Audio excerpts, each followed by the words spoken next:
करवा चौथ का त्योहार आने वाला था। रितिका देव के लिए करवा चौथ का व्रत रखना चाहती थी, लेकिन रितिका कुंवारी थी। ऐसे में रितिका ने करवा चौथ का व्रत कैसे रखा, चलिए देखते हैं। रितिका और देव एक साथ कॉलेज में पढ़ते थे। देव बहुत सरल स्वभाव का लड़का था। वो हमेशा जरूरतमंदों की बढ़ चढ़कर मदद किया करता। देव के इसी स्वभाव ने रितिका का दिल जीत लिया था और वो मन ही मन देव को चाहने लगी थी। करवा चौथ का त्योहार आने वाला था। रितिका ने देखा घर में उसकी माँ और भाभी करवा चौथ की तैयारियां कर रही थी। रितिका के मन में भी करवा चौथ का व्रत करने की इच्छा जाग उठी। मैं भी देव के लिए करवा चौथ का व्रत करूंगी, लेकिन अगर करवा चौथ वाले दिन मैं भूखी रहूंगी तो सबको शक हो जाएगा और मम्मी तो मुझे भूखा भी नहीं रहने देंगी। क्या करूं यार। रितिका अपने मन की बात दूसरे दिन कॉलेज जाकर अपनी सहेली सुमन को बताती है। सुमन कॉलेज के हॉस्टल में रहती थी और रितिका की अच्छी सहेली थी। सुमन, मैं करवा चौथ का व्रत रखना चाहती हूँ। ओहो, करवा चौथ का व्रत, लेकिन किसके लिए? कौन है वो खुशनसीब? तू जानती है, एक ही है वो। कौन? देव? हाँ यार, देव। लेकिन तू व्रत रखेगी कैसे? अपने घर वालों को क्या बताएगी? और तूने देव को बताया? नहीं यार, मैंने देव को कुछ नहीं बताया। जिसके लिए करवा चौथ का व्रत रखेगी उसे ही नहीं बताया। तेरा व्रत कौन तुड़वाएगा? वो सब मैं कुछ नहीं जानती। मैं बस इतना जानती हूँ कि मैं देव को मन ही मन अपना जीवन साथी मान चुकी हूँ और उसकी सलामती के लिए मैं उसके लिए व्रत रखूंगी। ठीक है, लेकिन घर पर कैसे मैनेज करेगी? खाना नहीं खाएगी, पानी नहीं पिएगी तो आंटी सब समझ जाएंगी। इसीलिए तो तुझसे कह रही हूँ कि तू कुछ कर। देख, तू हॉस्टल में रहती है। तू करवा चौथ वाले दिन ना मुझे किसी बहाने से अपने हॉस्टल बुला ले। मैं सारा दिन तेरे हॉस्टल में रहकर व्रत कर लूंगी और शाम को घर चली जाऊंगी। ठीक है। अगले हफ्ते करवा चौथ का त्योहार आने वाला है। चल, तुझे शॉपिंग करवाती हूँ। सुमन रितिका को मार्केट ले जाती है और करवा चौथ के लिए उसे लहंगा, चूड़ियां और मैचिंग की ज्वेलरी दिलाती है। उसके बाद दोनों सहेलियां अपने अपने घर आ जाती है। करवा चौथ को लेकर रितिका मन ही मन बहुत खुश थी। धीरे धीरे दिन बीत रहे थे और करवा चौथ नजदीक आ रहा था। करवा चौथ को बस एक दिन बाकी रह गया था। रितिका ने अपने हाथों से अपनी माँ और भाभी के हाथों में मेहंदी लगाई। अरे वाह रितिका, तुमने तो बेहद खूबसूरत मेहंदी लगाई है।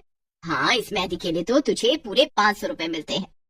अपनी भाभी और माँ के हाथों में मेहंदी देखकर रितिका सोचती है, मेहंदी के बिना करवा चौथ का व्रत अधूरा है। मुझे भी अपने हाथों में मेहंदी लगानी है, लेकिन कैसे लगाऊं? कहीं किसी को शक हो गया तो? क्या सोचने लगी रितिका?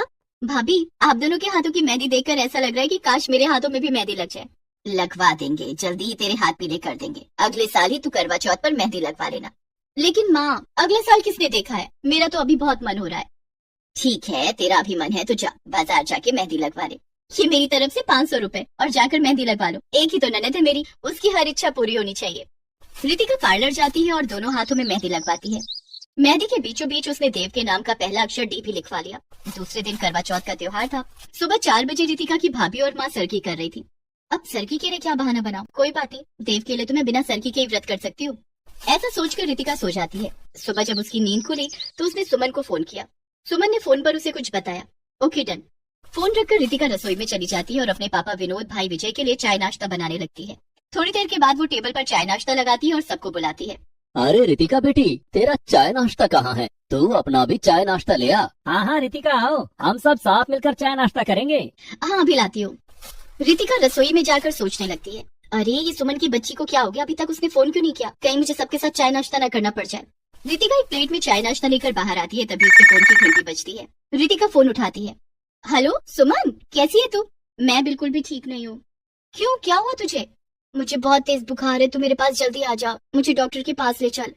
ओह, मैं अभी आती हूँ। Okay bye. क्या बात है रितिका? पापा, सुमन का फोन था, उसे बहुत तेज बुखार है, उसने मुझे फौरन बुलाया है। बेचारी अकेले हॉस्टल में रहती है, उसकी देखभाल करने वाला कोई नहीं है।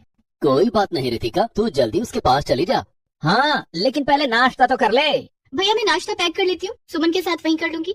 रितिका अपना चाय और नाश्ता पैक करके सुमन के हॉस्टल पहुंच जाती है। थैंक गॉड, तूने बहुत सही समय पर फोन किया, वरना मुझे आज चाय नाश्ता करना पड़ता और करवा चौथ का व्रत नहीं कर पाती। अब ले, ये गरम नाश्ता तू कर ले।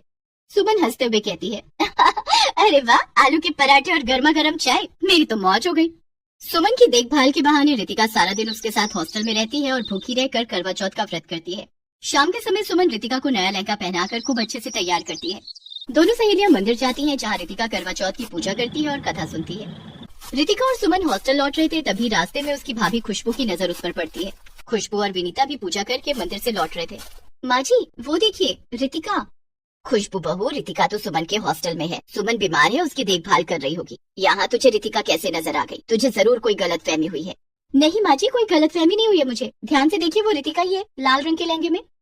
विनीता ने गौर से देखा तो वो सचमुच में रितिका ही थी, जो लाल रंग के लहंगे में किसी दुल्हन जैसी लग रही थी। हाँ, ये तो रितिका है, लेकिन ये यहाँ क्या कर रही है? माँ जी, रितिका करवा चौथ की पूजा करने मंदिर आई थी।